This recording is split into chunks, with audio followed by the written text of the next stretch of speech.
Are you looking for a boating community or a community that's amenity-rich in a very convenient location near the airport? Well, we're going to take you through WildBlue. This community is located right between Estero to the south and Fort Myers to the north, accessed off of either Corkscrew or Alico. Amenity-rich, there's 19 sport courts, resort-style amenities. In this video, we'll focus on the two most popular floor plans that WCI offers, the Bain Barry and the Iris. The other builders in this community, in addition to WCI, are Lenar Doff and Polt. Come check it out. And it goes like this. We'll get in your car and you'll need to kiss me. We'll talk for hours and let it on the backseat.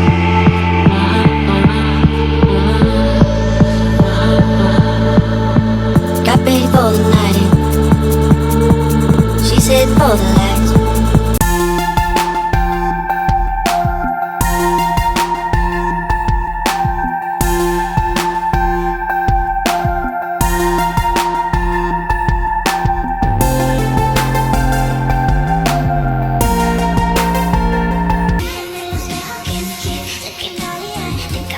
Thanks for joining us on this tour of WildBlue. If you have any questions about new construction or resale in this community or any other communities on our channel, please give us a call, send us a text or an email. All of our information is included. Don't forget to like and subscribe, and we'll see you on the next tour.